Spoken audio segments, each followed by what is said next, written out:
Hello, everyone.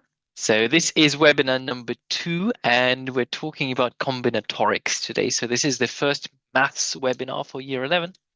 I have done this webinar last year. So if you find this, because I won't be covering the whole topic, if you think you can benefit from another webinar, you can always rewatch it, and I'll show you once again where to find it. Anyway, so let's start. Hopefully I'm audible and visible, etc. And we're doing combinatorics. It's the 2nd of September. Wow. So if you want to know where to find the webinars on our website, if you go to the COMPOS website, you press About COMPOS Webinars, Year 11 webinars, and here's a timetable. And there's the playlist with all Year 11 webinars. If you click here, you find our webinars for Year 11, all topics. This is from last year. And also you can find the Year 11 whiteboard. If you click on that, that takes you to the Miro board that we are currently using. So you can follow me on the whiteboard. Right, so let's start. So combinatorics, first of all, deals with counting principles. When you're counting different possibilities, okay? So, and there are two main principles in two counting principles. There's the multiplication and the addition principle. Multiplication principle is used when the choices are not mutually exclusive. Choices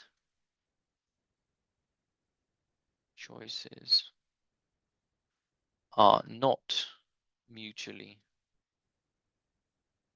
exclusive. So we are talking about counting principles.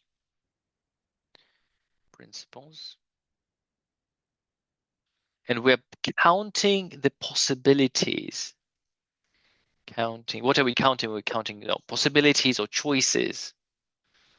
Possibilities. Choices. Yeah, it's not that you always have a choice. For example, you can try to predict the different types of weather for tomorrow, and it's not really a choice unless you can get on an airplane and choose the weather and travel to any point in the world. Actually, there's a website.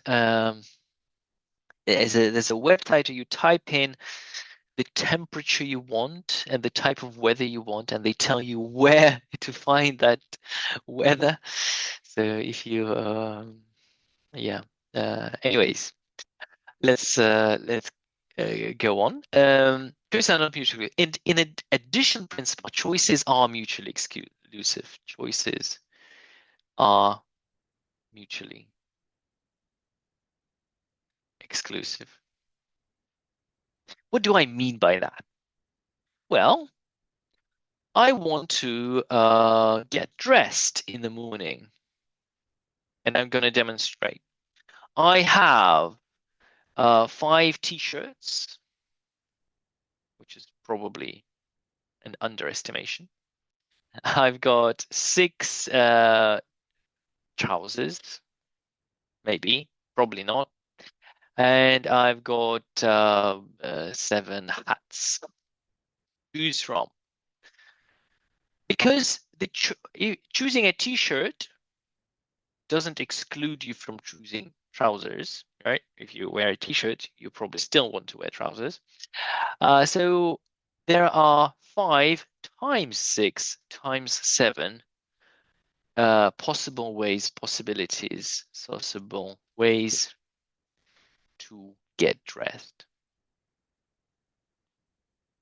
Assuming I wear a t-shirt, trousers, and a hat. Okay, I don't always wear a hat. So this is multiplication principle. The choice of a t-shirt is not does not exclude the choice of trousers. If you wear a red t-shirt, that doesn't mean you can't wear blue trousers. Although some people who know something about fashion might disagree with me. Um, Now the choices are mutually exclusive is when I have 6 pairs of shorts, 7 pairs of jeans, and 5 pairs of I don't know, sports whatever sports people wear, sports trousers. Um, you probably wouldn't wear two of each, so you do 6 plus 7 plus 5 ways to put on to put on something on your legs, put on trousers. All right. Hopefully that makes sense. So this is the multiplication principle and addition principle. So it's really simple and really self-explanatory. So, for example, I like the example of a bicycle gear. So if you have on the front, so for example, in this particular example, you have 2 in the front and let's say 8 in the back. For every choice of the front, so the choice of the front of the gear on the front does not exclude the choice on the choice of the gear in the back. So it's not mutually exclusive. You can choose the front and the back. So that's 2 times 8 possibilities or gears in this particular case. Uh, combinations. Combinations. Right. I don't know how it is like these days, but when I was your age, it was incredibly the bigger the number, the cooler you were on a bike. So I was medium cool. I had 18, but some people had 28, and everybody envied them. Anyways, um, next we need to talk about permutations and combinations. This is another counting principle. So imagine I have three objects. How many ways I can arrange 3 objects in a row? Um, Arranging 3 objects. Let's say A, B, and C. How many different ways I can put them in order? Well, A, B, C, obviously. A, C, B. B, A, C. B, C, A. C, A, B. And C, B, A. So that's 6. 6 ways. Now, if I get 4 objects, well, of course you can start listing them, but it's going to be a big number, or a reasonably big number. The thing is that, um, just a second, for 4 objects, of course I can, yeah, as I said, but think of think of it this way: you're adding a 4th object. You can add the 4th object in the front, so DA. So it could be 1. So 1, 2, 3, 4, 5, 6 different possibilities. But you can also put D in between and here. So D, so take the first choice, for example, A, B, and C. D can go in 4 different positions. It can go here, here, here, or here. And for each position of D, A, B, and C have 6 different combinations. So 4 positions for D and uh, 6 ways to arrange A, B, and C or each position. Cool. That means there's 24. So there's 24 ways. So 24 ways. Now, if you're interested, you can list them. But by the same logic, for 5 objects, it's going to be 120 because you multiply by 5. You have now 5 positions for the 5th object, and that is called factorial. So 6 is 3 factorial. Well, actually, you know what? 3 factorial is 6 ways to arrange 3 objects. 4 factorial is 24. 5 factorial is 120. 6 factorial is 720, etc. So n factorial ways to arrange n objects. Cool. So example, if you have I want to say hockey team, but I don't know how many people there are on a hockey team. I think it's 6. Yes, but let's say football players. Yes, there are 11 football players.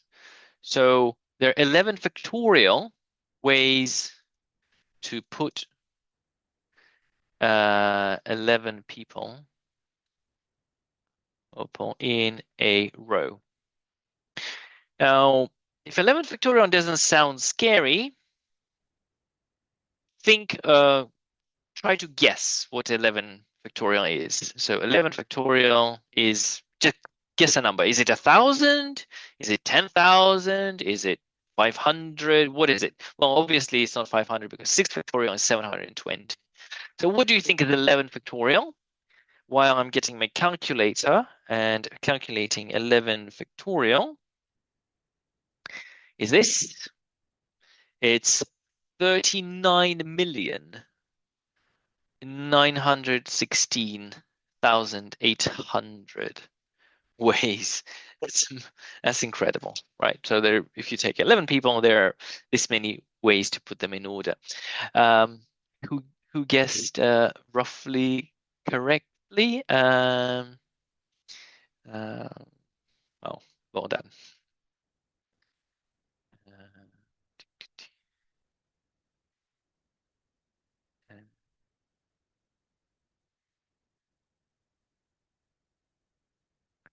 Okay. Now, another way of writing down permutations is when you have n objects, and you need to select k out of n. But the order in which you select them matters, if that makes sense, right? Order of selection matters. So yeah.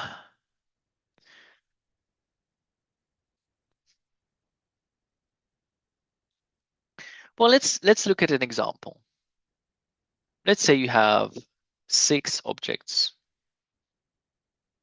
You need to select 1, 2, 3, 4. You've got 6 choices for the first object. You've got 5 choices for the second object because you've taken 1. You've got 4 choices for the third object. And you've got 3 choices for the fourth object. And of course, because these are not mutually exclusive, you multiply them and you get a number. Now, how do you treat that number? Well, it looks like a factorial, but it doesn't have the remainder of the numbers. So it's actually 6 factorial divided by 2 factorial. Where does that come from? Well, let's check. 6 factorial divided by 2 factorial is 1, 2, 3, 4, 5, 6, all multiplied together, divided by 1 times 2. So 1 times 2 cancels, and you got 3, 4, 5, 6. So this structure is actually 6 factorial. So for selecting k objects out of n, so for example, select k objects, right? There are, so if it was 2 out of 6, it was 6 factorial divided by 2 factorial. So for k out of n, logically, is going to be n factorial divided by k factorial. Ways to choose, uh, choose k out of n where order matters. It's important that the order matters because, for example, choosing A, B, and C, or choosing B, C, and A, right? If you're choosing which Skittles to eat, okay, bad example, because with Skittles, it obviously matters which order you eat them in. I don't know how about you, but for me, it's incredibly important. But for example, you're choosing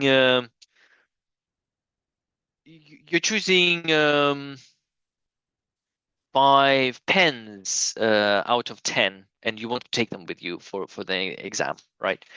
So you take 5 pens, and the order doesn't matter. It doesn't matter which order you put them in your pocket. Yes, but if you,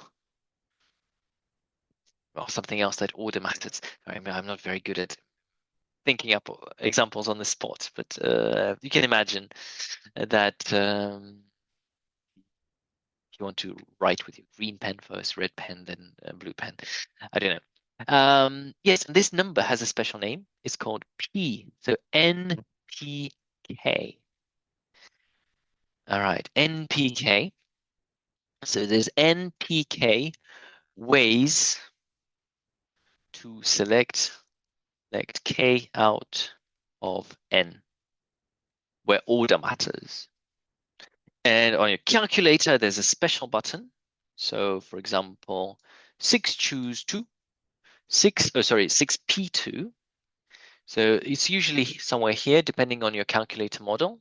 6 shift P2. So it looks like this on a calculator, 6P2. And you press it, and it's something 30. It is 30 ways. And indeed, you can check that this is 30. Is it?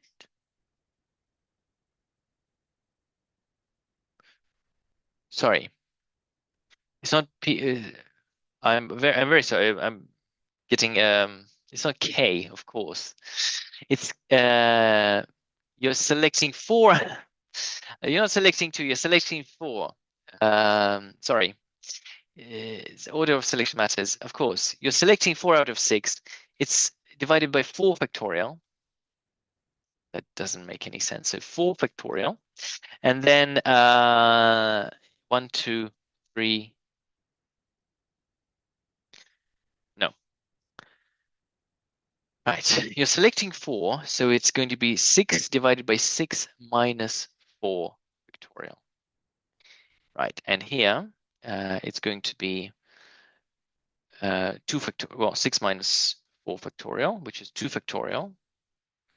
6 minus 4 factorial, which is 1 times 2, which cancels, and you don't get 30, of course. That's maybe concentrating on something else. And minus K factorial. I'm very sorry. That should have never happened. I've been dealing with this like for 19 years, and such a silly mistake. 6P4. It's 360, of course. 360. Right. I'm actually blushing because it's so embarrassing. Now, combination. So these are called permutations. These are also called permutations, right? So n factorial is permutations. As a matter of fact, if you have n objects and you're selecting n objects, so you have n objects and you select n objects. And this is exactly what you are doing when we're doing the first one, n factorial. So it's going to be npn, which is n factorial divided by n minus n factorial using this formula. N minus n is 0, so n factorial divided by 0 factorial. Uh-oh, we're dividing by 0. No, we're dividing by 0 exclamation point, and a 0 exclamation point 0 factorial is actually 1. So it's n factorial divided by 1, and which is just n factorial. So putting n objects in order is equivalent of choosing n objects out of n and putting them in order. So hopefully that makes sense. Now, why is 0 factorial 1? Well, for exactly the same reason. If you have 0 objects, there's one way you can put 0 objects in order, like this, like 0. Here's all my objects, and this is the only way I can show them to you, right? Cool. Combinations. Now, imagine you have selecting 3 pens out of 10, and the order does not matter. Okay. There are different ways of looking at it. I like the following way. I have 10 pens. I need to choose 3. For the first pen, I have 10 choices. For the second pen, I have 9 choices. And for the third pen, I have 8 choices. Now, so far it looks the similar way, but the problem is that choosing A, B, C is the same as choosing B, A, C, right? Because the order in which order does not matter. So how many ways to put 3 pens in order? Well, it's 6, right? There are 3 factorial ways for each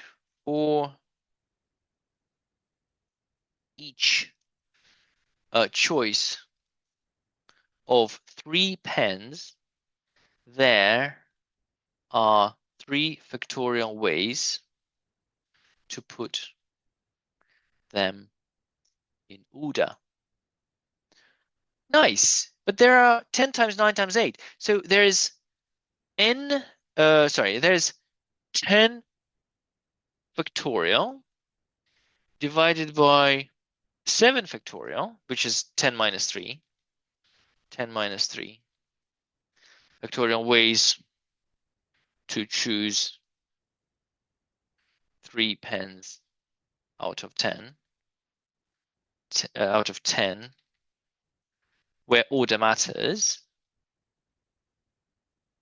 So in order to find the number of ways where order does not matter, I just need to divide this by 3 factorial.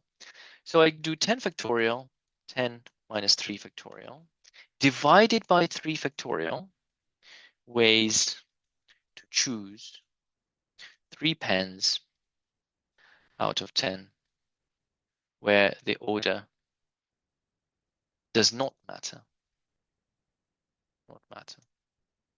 By the way, I haven't seen any questions from you. I'm happy to take any questions. So there's a Q&A. So somewhere on the bottom, you can see Q&A, or maybe you press more and there's a Q&A. So if you have a burning question, please don't hesitate. And this could be simplified as 10 factorial divided by 3 factorial divided by 10 minus 3 factorial. Well, we can calculate it. It's not really important what the number is. It's not as big as you think. So 10 factorial divided by 3 factorial times 7 factorial, which is 120 ways to choose 3 out of 10. And of course, there is 720 ways to choose 3 pence out of here, where the order matters because you just multiplied by 6.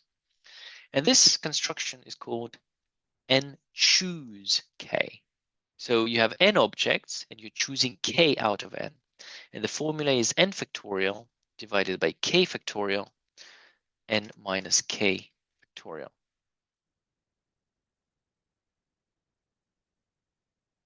Cool.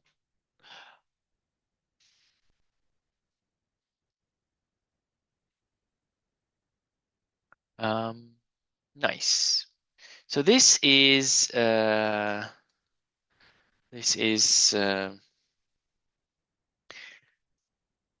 combinations and permutations. So let's have a look at the first, well, at the problem number 3. Find the number of ways in which 12 different baseball cards can be given to Emily, Harry, John, and Olivia. Emily is to receive 5 cards, Harry is to receive 3 cards, John is to receive 3 cards, and Olivia is to receive 1 card. Well,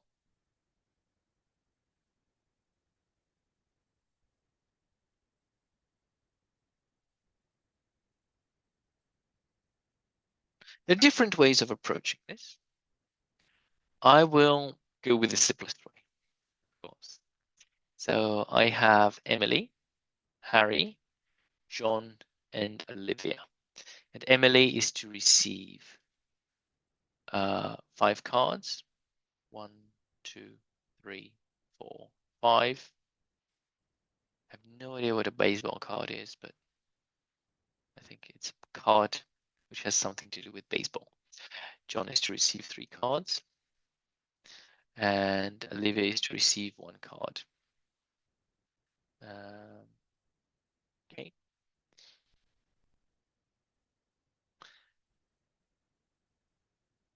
Now,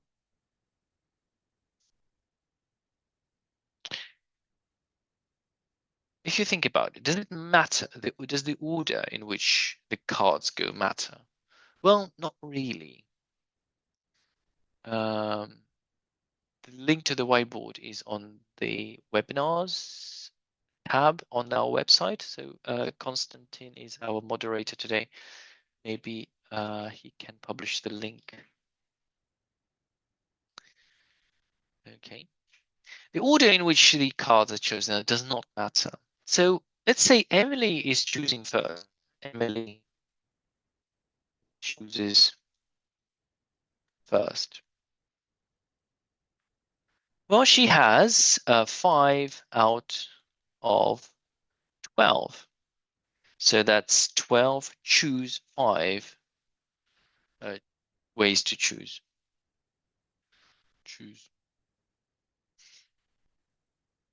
Now, then Harry chooses. Well, Emily has already taken 5 cards, so Harry chooses 3 out of 7. Or 7, so it's 7 choose 3 ways. And then John chooses 3 out of 4. So that's 4 choose 3 ways. And finally, Olivia chooses 1 out of 1. So Olivia gets the last card, which is 1 choose 1 ways. Now then you ask yourself, are these so then you need to figure out, are you adding them or are you multiplying these choices?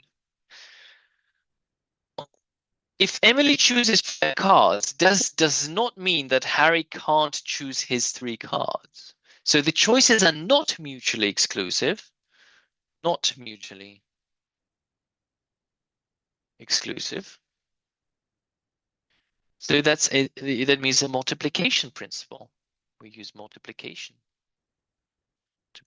So the answer is going to be 12 choose 5 times 7 choose 3 multiplied by 4 choose 3 multiplied by 1 choose 1. And I'm going to calculate them separately using the formula. And I'm going to do it by hand. So 12 choose 5 is 12 factorial divided by 5 factorial times 12 minus 5 factorial, which is, so 12 factorial is 1 times 2 times 3 times etc. times 10 times 11 times 12. Divided by 5 factorial, so 1, 2, 3, 4, 5. And then 7 factorial, 1, 2, 3, 4, 5, 6, 7. So you can think this cancels with this 7. So you're left with 8 times 9 times 10. And then you can simplify. Well, 2 and 5 and 10 cancel. 3 and 4 and 12 cancel. So you're left with 8 times 9 times 11. I don't want to calculate that, not yet at least. 7 choose 3. 7 choose 3 is 7 factorial divided by 3 factorial times 4 factorial.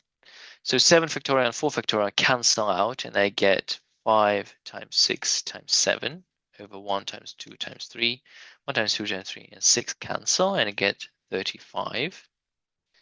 You know what? 5 times 7. And then 4 choose 3.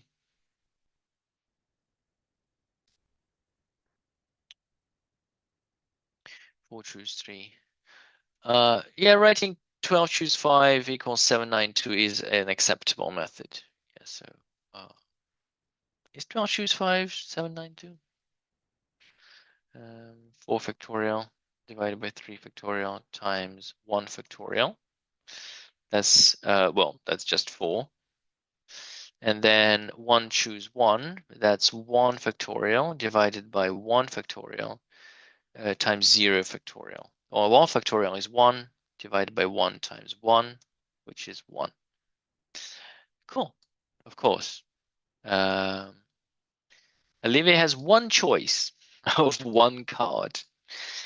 So overall, that's 8 times 9 times 11 times 5 times 7 times 4 times 1.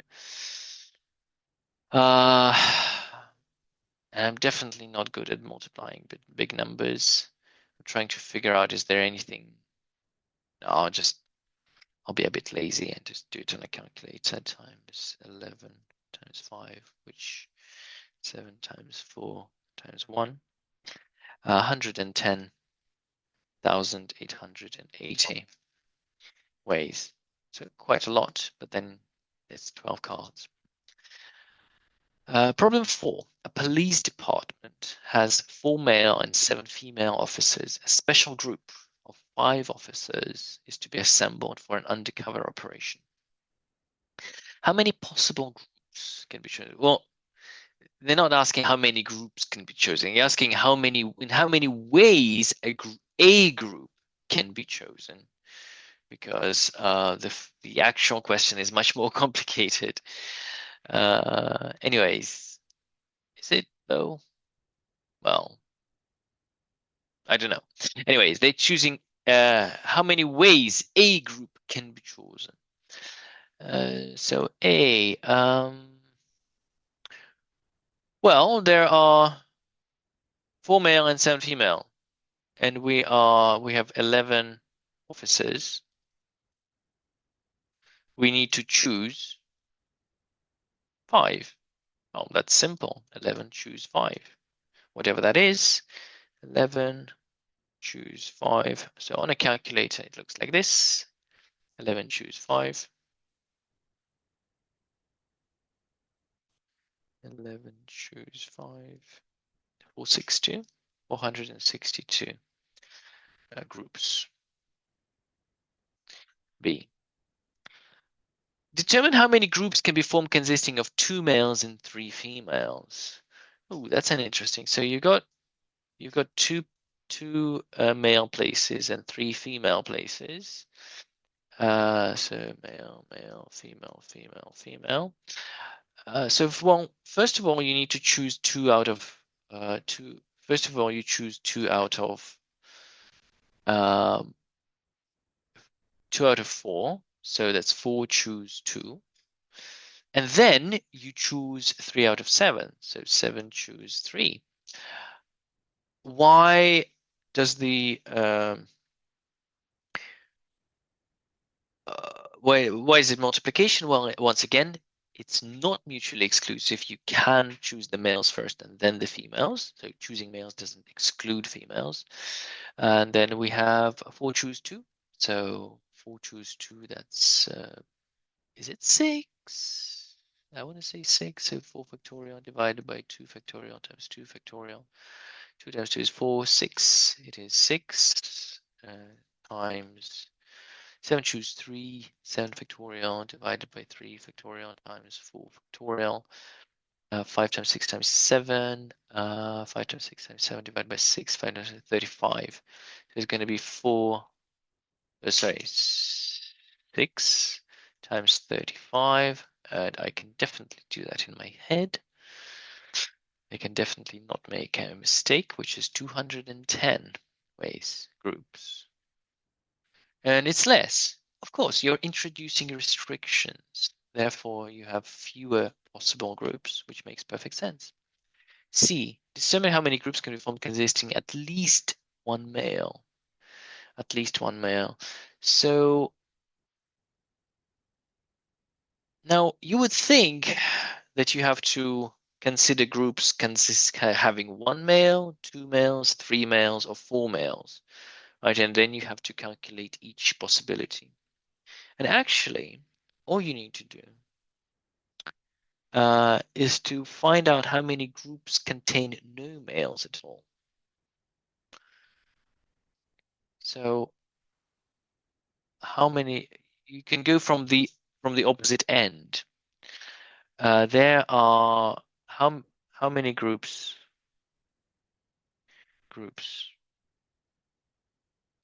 have no males? Well, the answer is well, it's 7 choose 5.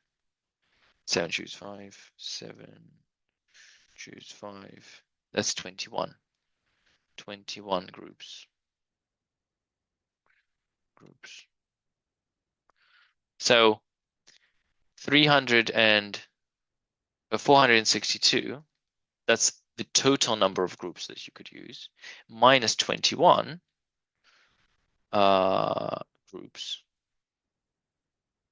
groups have at least one male. At least one male. That's it. Easy. Much easier than trying to figure out, count how many groups with 1, how many groups with 2, 3, or 4.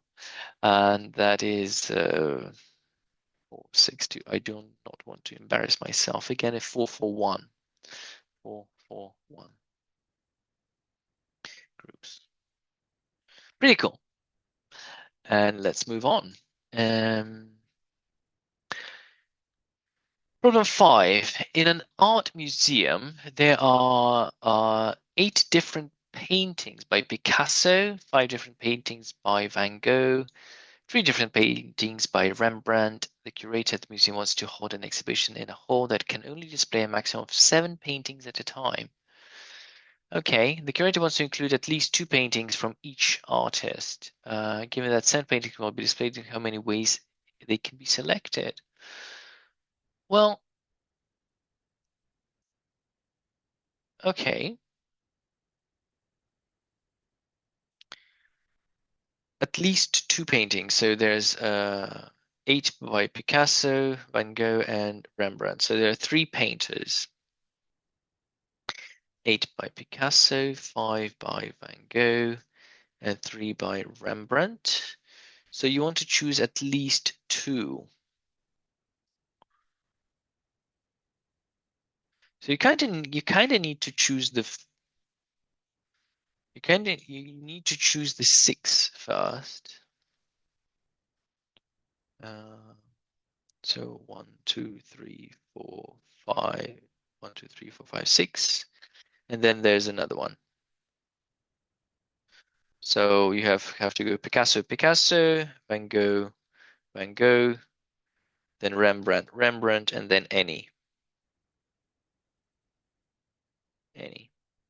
Well, choosing 2 Picasso paintings, that's easy. We got 6 out of sorry, 8 choose 2 Picasso paintings. Then we choose the 2 Van Gogh paintings, so that's 5 choose 2. Then we choose 2 Rembrandt paintings, that's 3 choose 2. And you're left with, you can choose any painting, but you've already used 6. So there will be 6 plus 3 plus 1, which is 10. 10 paintings left. So that's 10 choose 1. 10 choose 1. And that's it.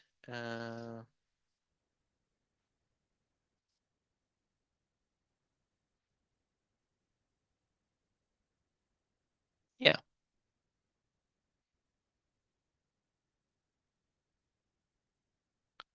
Ooh.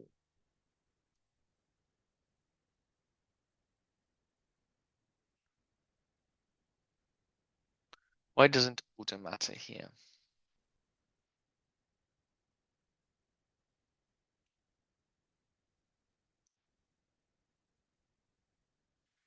All right, can I just check? Because I think I made a mistake. I think I'm not counting something. 5 choose 2 times 3 choose 2 times 10.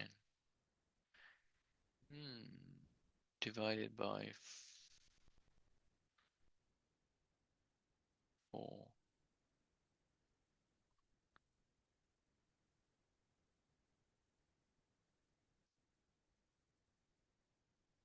No, no, sorry.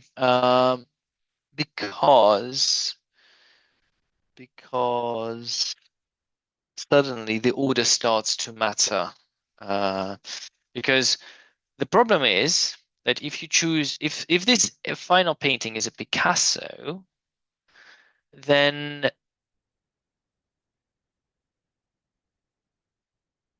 you ought to have duplicates. You will have duplicates. So I'm sorry, this is not the method. It's a little bit harder than that. You have to consider the possibilities. So the possibilities are as follows. So you can have a Picasso, Picasso, Picasso, Van Gogh, Van Gogh, Rembrandt, Rembrandt. Or you can have Picasso, Picasso, Van Gogh, Van Gogh, Van Gogh, Rembrandt, Rembrandt. Or you can have Picasso, Picasso, Van Gogh, Van Gogh, Rembrandt, Rembrandt, Rembrandt. So these are the 3 possibilities. Yes, 3 options. All right. I didn't see those at first. Cool. So here we have 8 choose 3 multiplied by 5 choose 2 multiplied by 3 choose 2. Here we have 8 choose 2 times 5 choose 3 times 3 choose 2. And here we have 8 choose 2 times 5 choose 2 times 3 choose 3. And if we calculate them together, if you multiply these, 8 choose 3, so that's 1,680. This is 840, and this is 280. Now, if you choose 3 Picasso paintings, that means you cannot choose 3 Van Gogh paintings. So the choices are mutually exclusive. Choices are mutually exclusive. Exclusive.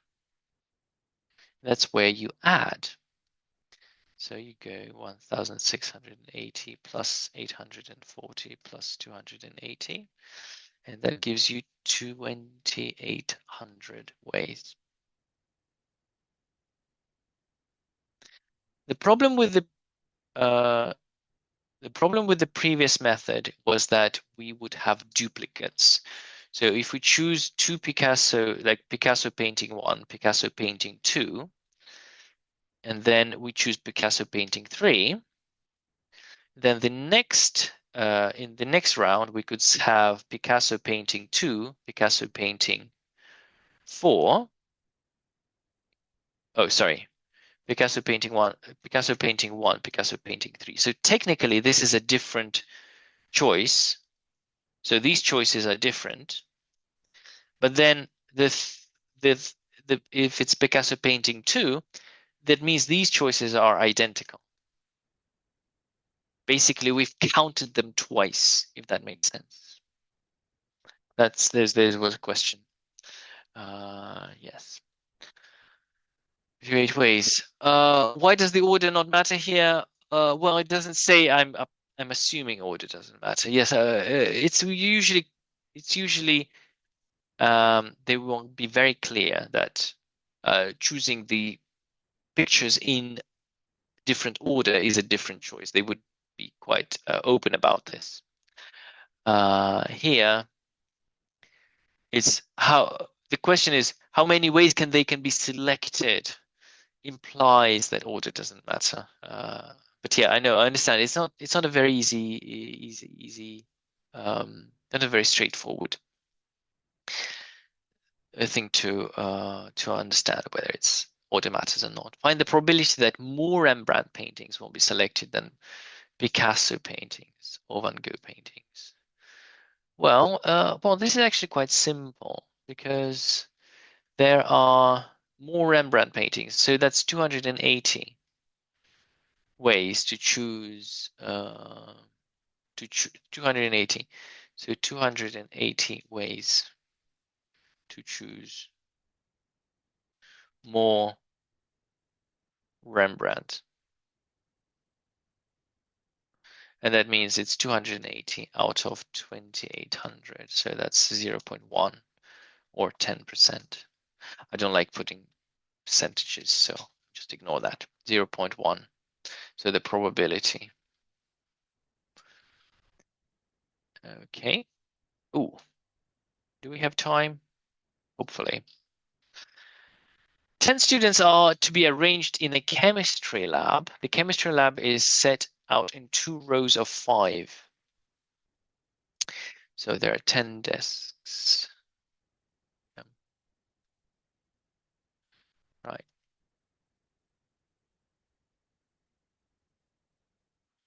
Okay. Find the number of ways the students may be arranged in the lab. Well, obviously, there's 10 students, so 10 desks. That means 10 factorial. 10 factorial, and then 10 factorial is a lot. Is 3 million something. So 10 factorial is 3,628,000. 3,628,800.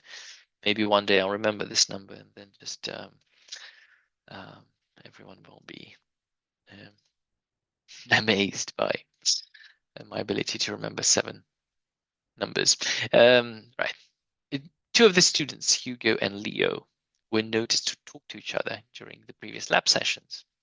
Find the number of ways the students may be arranged if Hugo and Leo sit that one is directly behind the other. So, for example, desk 1 and 6. Okay, so that's an interesting. So you want to place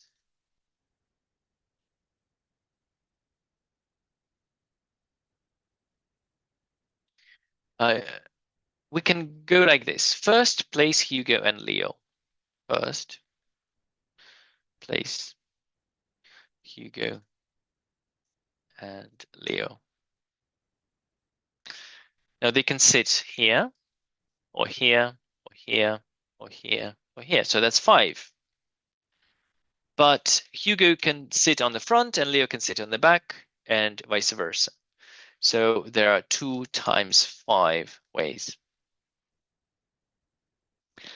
Now for the remainder of the desks, you have 8 students and you can place them randomly. Place, so this question will be place 8 students randomly. And that's 8 factorial ways. So finally, it is 2, because they're not mutually exclusive, placing Hugo and Leo does not exclude the other students. So that's 2 times 5 times 8 factorial total. 8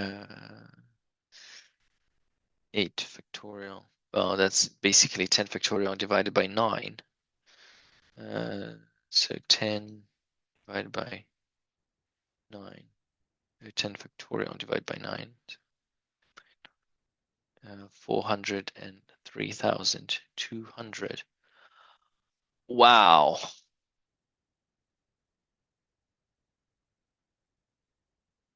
I've realized something amazing. Because this is actually 10 times 8 factorial. What's that? Well, 10 times 8 factorial is 1 times 3 times 3. So it's 10 factorial divided by 9. And it actually makes perfect sense.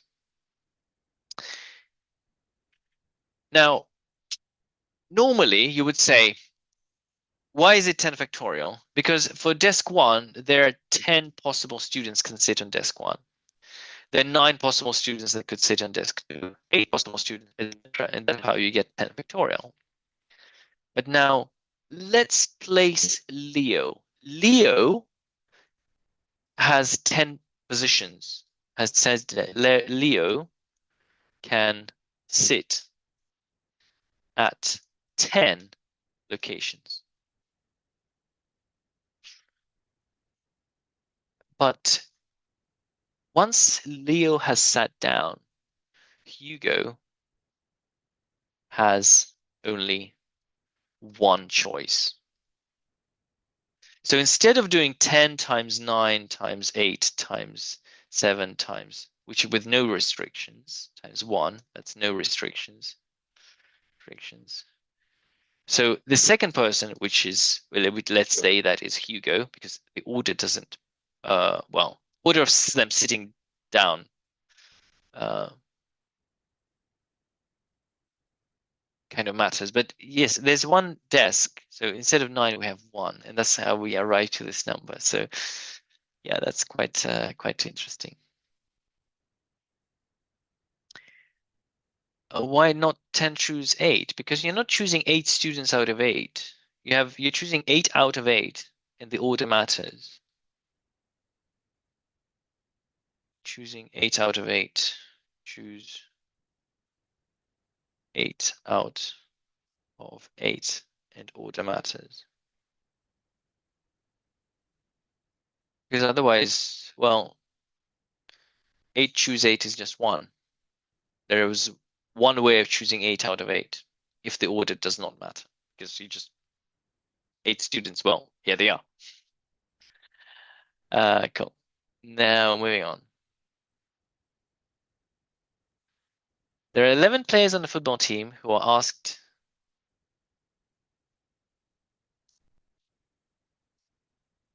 No. They have to sit together, not apart. So if Hugo is sitting here, Leo must sit at desk 6. I think you misread the question. So there's a question anywhere apart from next to Leo. Like if I was a classroom teacher, I'd probably say yes. If Hugo is at desk 1, Leo can sit anywhere except desk 2, 7, or 6. But I'm not. I didn't invent the question. They have to sit one behind the other. Maybe, I don't know, facing their backs. There are 11 players on the football team who are asked to line up in a straight line for a team photo. So we have team 1. Okay, that will take forever.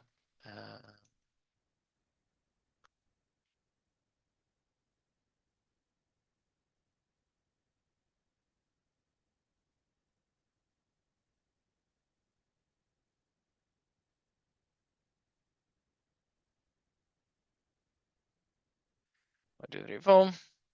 5, 6, 7, 8, 9, 10, 11. Okay. 3 of the teams are named Adam, Ben, and Brad, and Chris refuse to stand next to each other. There's no restriction on the order in which the other team members position themselves. Find the number of different orders in which the 11 team members can be positioned for the photo. Okay. Wow.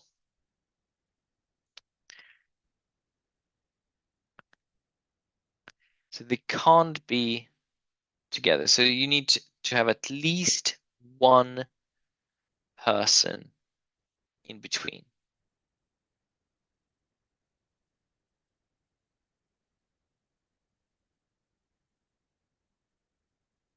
Okay. I think I have a solution. I'm going to copy these. I'm going to take the remaining 8 football players. And there are 8 factorial ways to arrange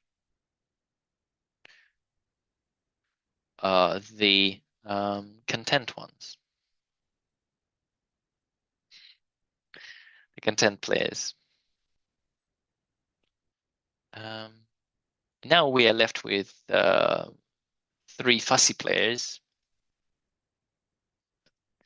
Well, for A, we can place A here or here. Well, actually,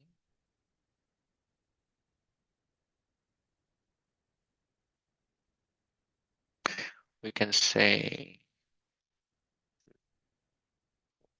5, 6, 7, 8, 9. So there's 9 possible places to put A. 9, 9 places to put A. So we can place A in any of the 9 empty places. So let's place him here, for example.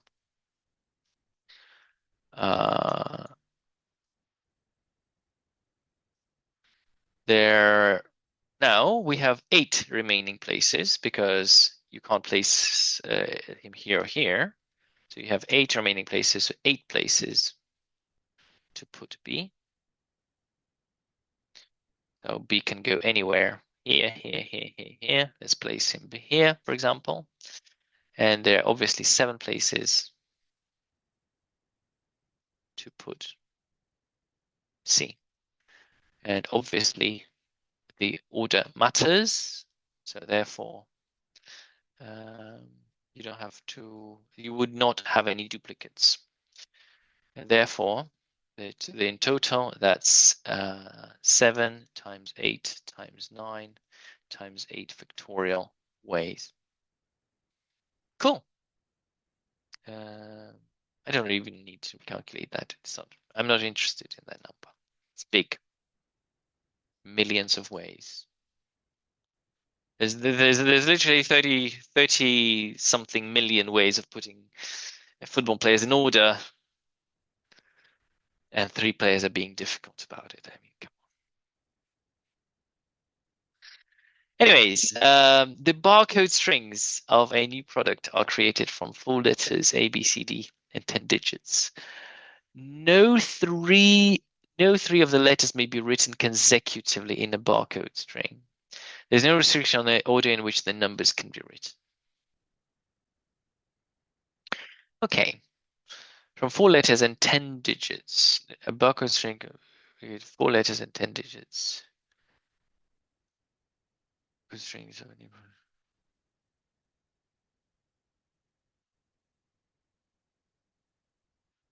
Now, it doesn't say whether the letters can be repeated or not.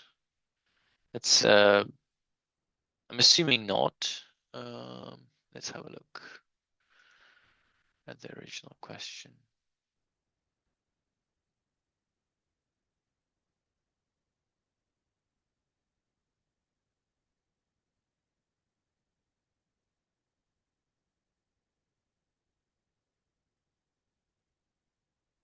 Okay, yeah, that's no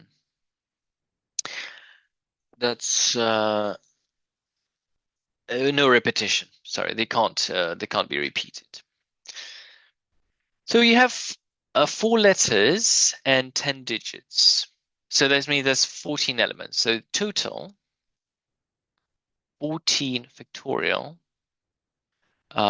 ways to place 10 digits and 4 letters in order. And that's a massive number. Now, we need to restrict. So the restriction is no 3 letters of the letters may be written consecutively. So you can't have like A, B, C, da da da da da, and digits, digits, digits. But not only that, you can also not have A, B, C, D. You can't have 4 letters in order. So no 3 letters that go in order and no 4 letters go in order. So you have to exclude. So exclude 3 letters in order. Well, any 3 letters, any 3 letters. So that is because the order matters. That is 4p3 ways to choose 3 letters. Okay.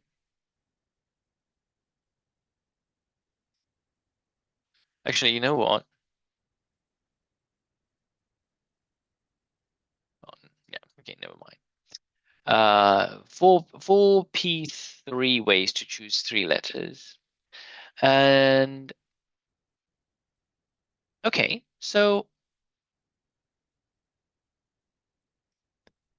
to choose 3 letters. Now these 3 letters, so there are 11.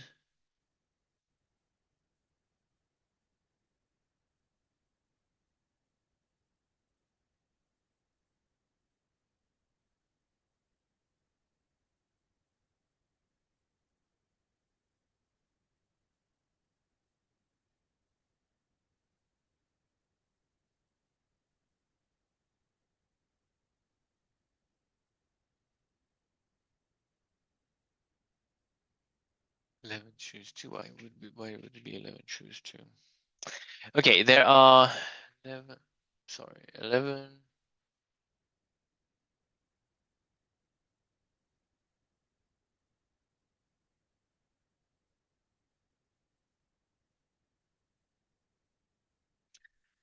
Let's let's start with the 4 letters. Sorry. Uh, A, B, C, D. So imagine that we have 4 letters in order, and there are 4 factorial ways to place 4 letters in order. Now, this group of 4 letters, we have 10 digits, 0, 1, 2, 3, 4, 5, 6, 7, 8, 9, 10. So there are 10, sorry, 9, the 10 digits. So there are 10 factorial ways to place 10 digits. Now, the group of letters can go into 11 different locations. You could go in the front, between the first and second, between the second and third. So 11 positions to place 4 letters. The group of 4 letters. The group of 4 letters. Okay, and I think that's it. Yes, so that's in total, that is 11 times 10 factorial times 4 factorial. 11 times 10 factorial times 2. So because you have this and this and this factorial ways to have 4 letters in a row. Can the letters and numbers not be used more than once? No. I know that it works in normal barcodes, but not in this question. No repeats. It's not. It's just the question. The question is not very clear about this, but it's no repeats. No repeats. Okay. Now we're looking for 3 letters. So 3 letters out of 4. So A, B, C, for example. 3 letters. So there are 4 P3 ways to choose 3 letters. Okay. Now, what do we do with the 4th letter? We can't have the 4th letter to be in the group. So I think I know.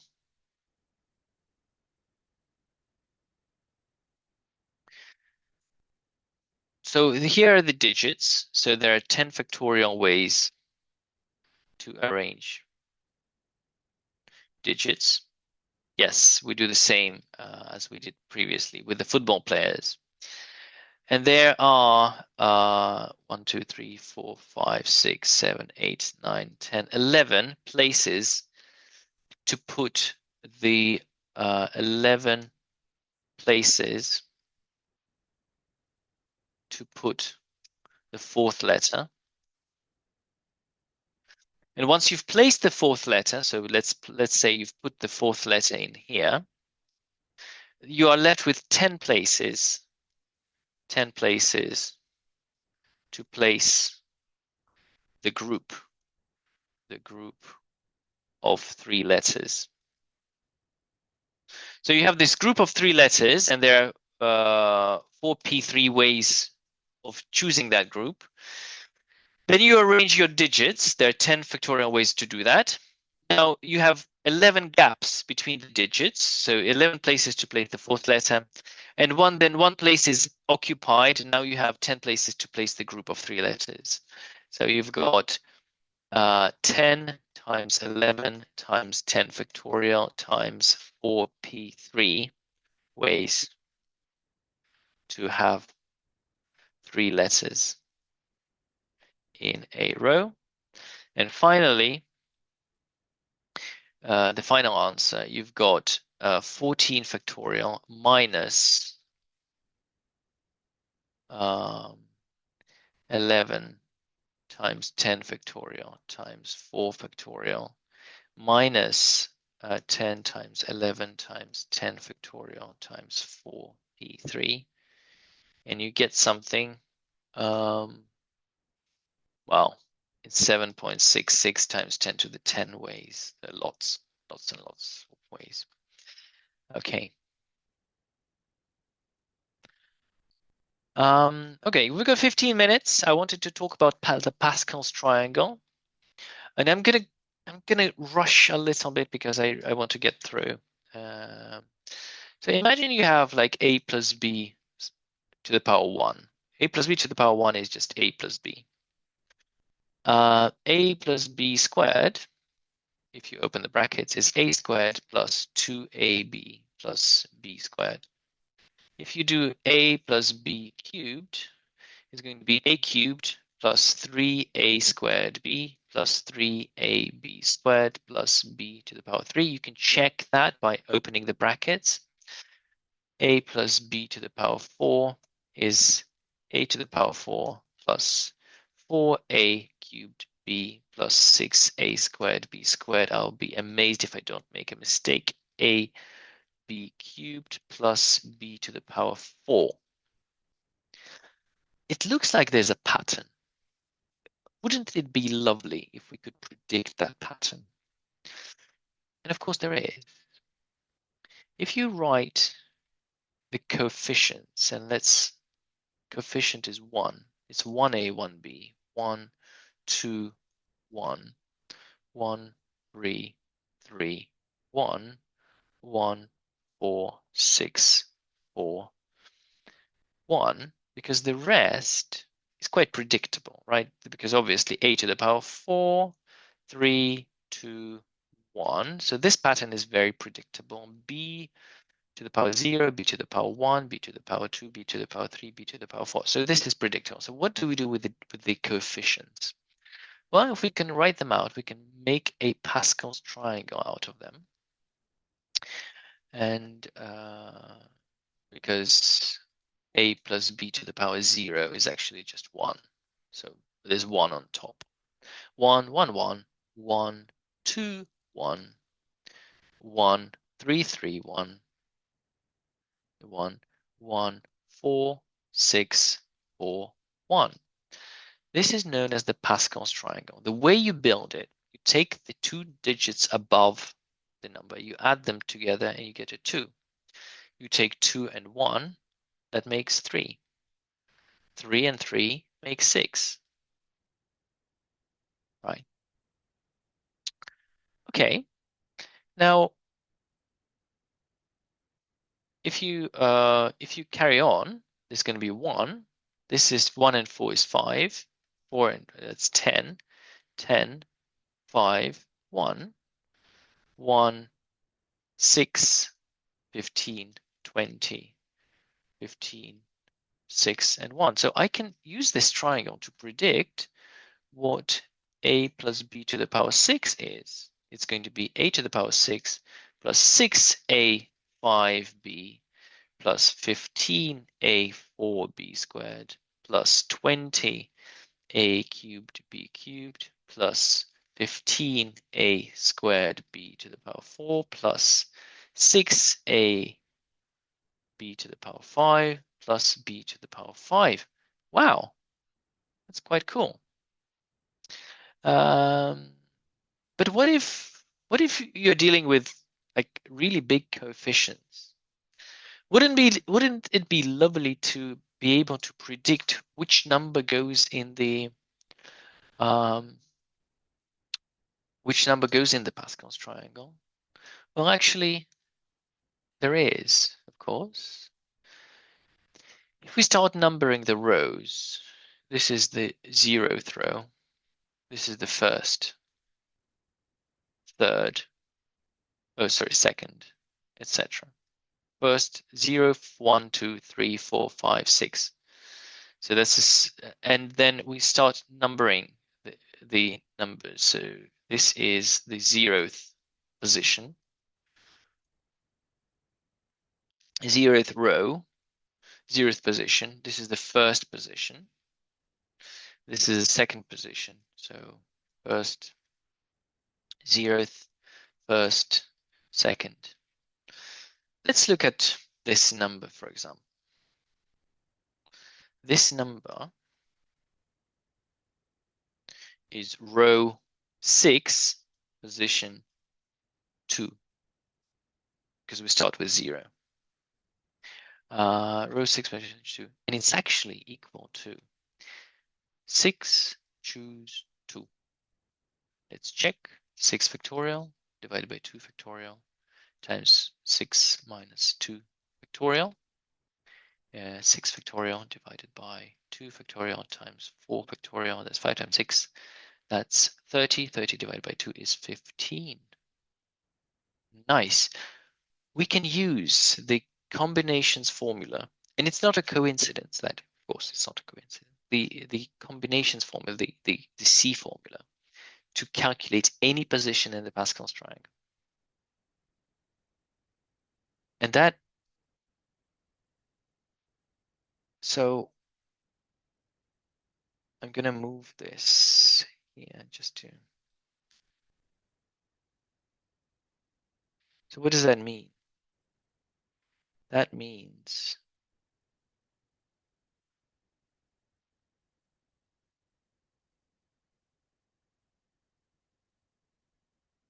oh, come on,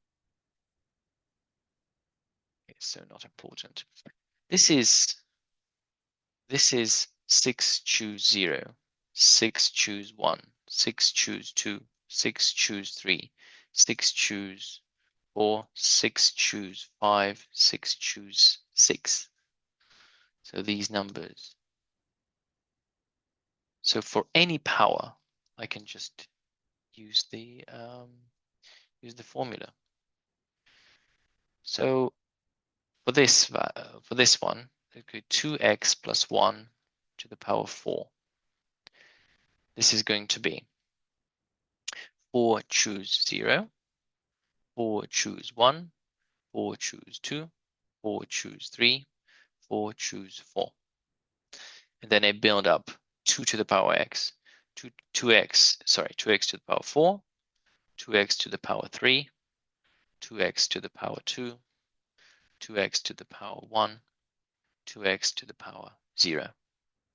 And then I put 1, 1 to the power 0, 1 to the power 1, 1 to the power 2, 1 to the power 3, 1 to the power 4. And then I just add. Okay. And then I very neatly, so 4 choose 0 is 1, multiplied by 2x to the power 4 is 16x to the power 4 times 1 plus 4 choose 1 is 4, multiplied by 2x to the power 3, that's 8x cubed, multiplied by 1 plus 4 choose 2, that's 6, multiplied by 4x squared, plus 4 choose 3, that's 4, 4 times 2x, plus 4 choose 4 is 1, 2x to the power 0 is 1, so it's just 1.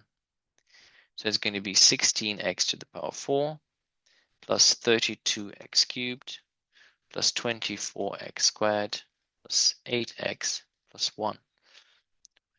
So it's a very beautiful way, just using patterns, you can do this. Now, you don't always have to do the whole pattern.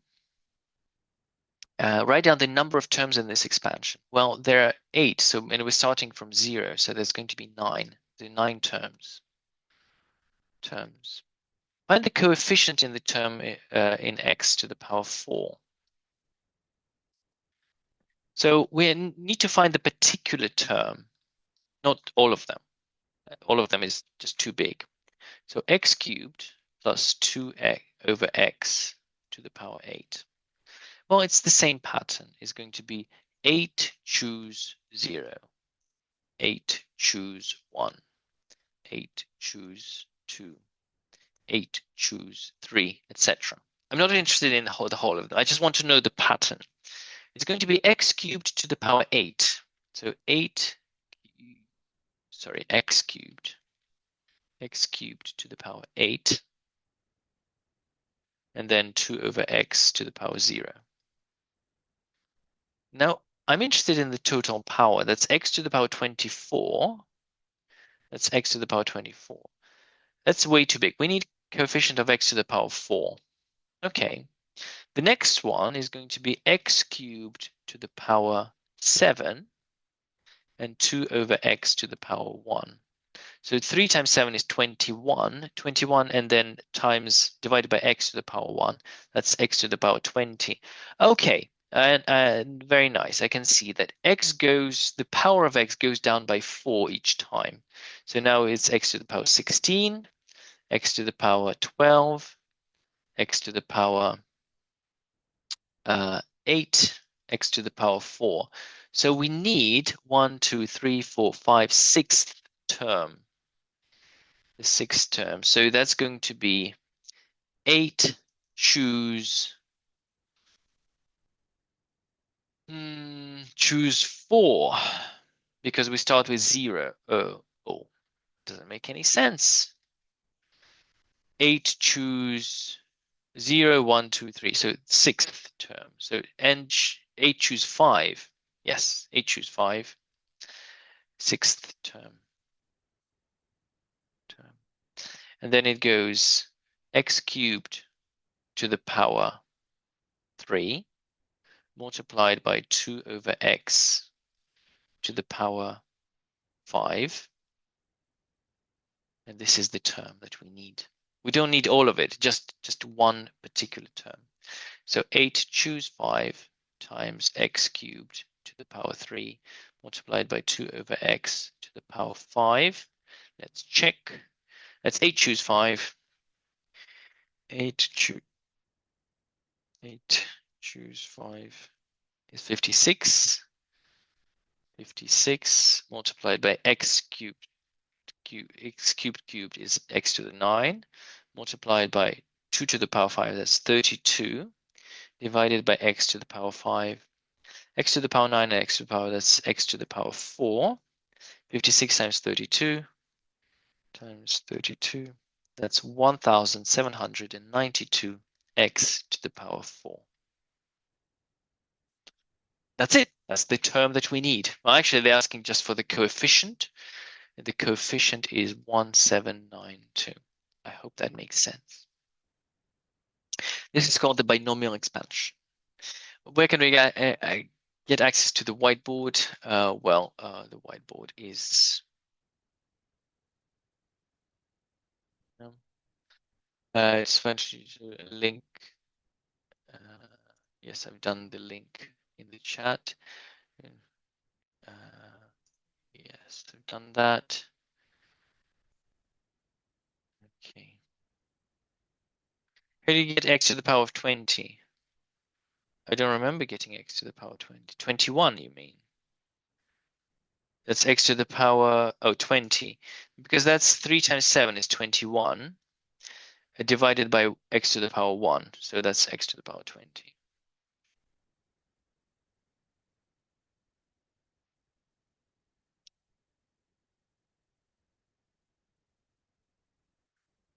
When order matters,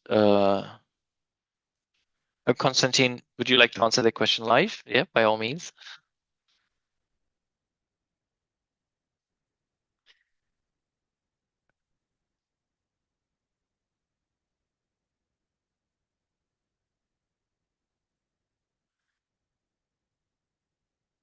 What would it be for P2 because you can't have 2 consecutive letters?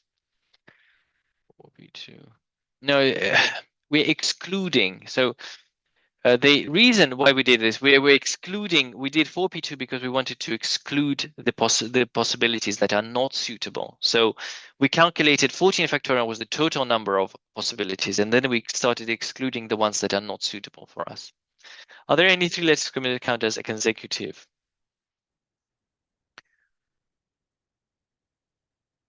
Oh no, consecutive letters just literally means any 3 letters consecutive. So A, B, B, A, B, C, C, A, B, C, D, A, etc. Patterns of coefficients. Yes, well, I've described the pattern. How do I guess x to the power 20 of described? Is it all as long as this level 2 further maths content? A lot of it is further maths, yes, but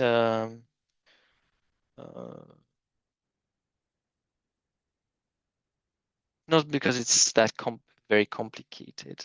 I think it's just because they couldn't find a place where to put this into the normal math syllabus. When order matters, so just to recap, n factorial ways to place n objects. Order matters, of course. Order matters. Order matters. there's npk, and that's n factorial divided by n minus k factorial ways to place k out of n objects. Order matters.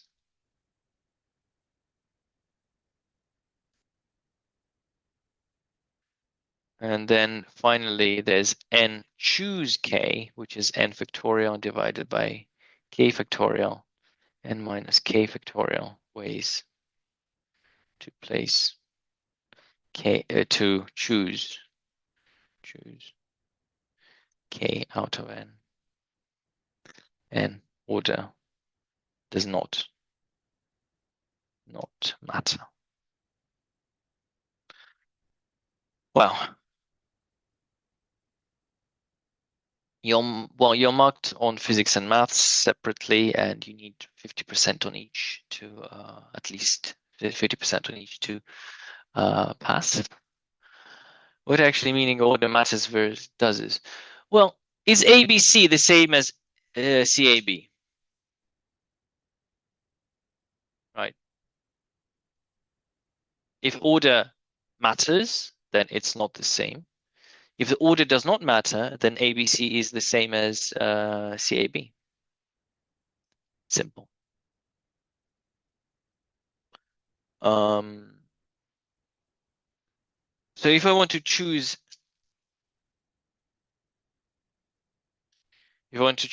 two pens out of 3, I can choose green, red, or I can choose red, green. If order matters, it's red, green, and green, red is different. If order does not matter, red, green, and green, red is the same. How do we know that NCK relates to Pascal's triangle?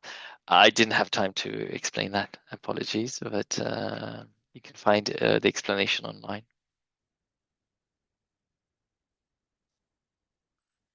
With last question, you can work through binomial expansion as another way, of course.